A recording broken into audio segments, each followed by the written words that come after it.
চলমান কোটা আন্দোলনকে আপনি কিভাবে দেখছেন?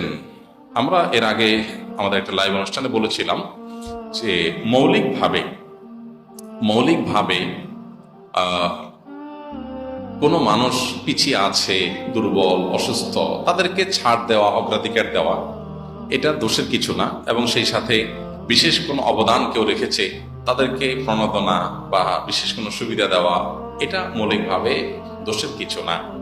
কিন্তু এটা যদি মাত্রা ছাড়িয়ে যায়, এটা যদি দেখা যায় যে 10 জন মানুষ কোনো একটা কাজে তাদের অবদান আছে, অথবা 20 জন মানুষ তারা পিছিয়ে থাকার কারণে তাদেরকে অগ্রাধিকার দেওয়া হবে, এরকম যদি নিয়ম থাকে কোনো সমাজে, আবার সাধারণ জনগোষ্ঠীর যে রেশিও বা পরিমাণ, ওইটার সাথে কম্পেয়ার করলে যদি এই কোটাটা পরিমাণে বেশি হয়, তো অবশ্যই সেটা সংস্কার করা উচিত।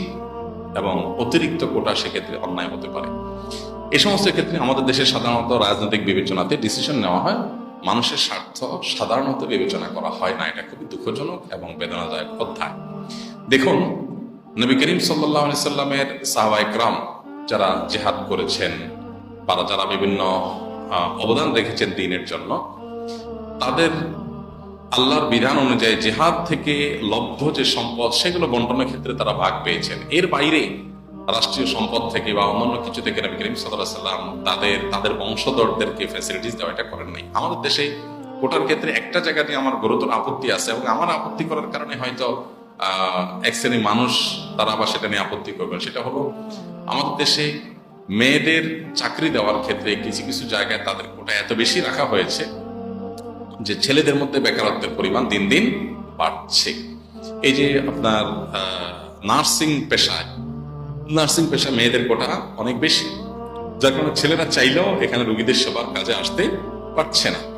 মেয়েদের তারা দিনদারিতার মধ্যে থেকে তারা কাজ করতে পারে, তাদেরকে সুযোগ দেওয়া উচিত, তাদের জন্য এই সমস্ত কাজের ক্ষেত্রে ফ্যাসিলিটিস দেওয়া উচিত। শুধু কোটা না, ওখানে মেয়েদেরকেই একমাত্র অ্যাক্সেস দেওয়া উচিত, ছেলেদের দেওয়া উচিত না।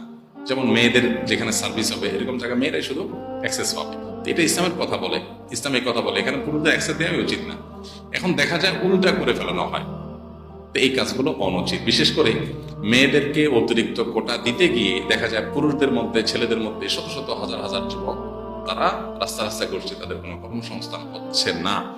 একজন মেয়ে, তিনি যদি ডিভোর্সি হন, তিনি যদি কোনো কারণে নির্যাতিতা হন, বা তিনি কারণে পিছিয়ে পড়া থাকেন বা অভাবী থাকেন, তার চাকরির দরকার হয়, তিনি চাকরি করবেন। আবার ওই যে বললাম, মেয়েদের সার্ভিস রিলেটেড বিষয়গুলোতে মেয়েরাই সার্ভিস দিবেন, এগুলো ঠিক আছে, ইসলাম এগুলোর সাথে ইসলামের কোনো বিরোধ নেই।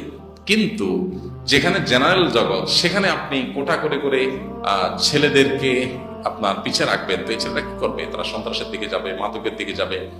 কাজে যদি ব্যস্ত থাকে, তাহলে সাধারণত অপরাধ প্রবণতা মানুষের মধ্যে এতটা থাকে না। তো এই জন্য কোটার ক্ষেত্রে সংস্কার জরুরি হয়ে পড়ে, যদি কোটা এই অযৌক্তিক রেশিওতে থাকে অবশ্যই। বাকি মৌলিকভাবে তো এটা দোষে কিছু না।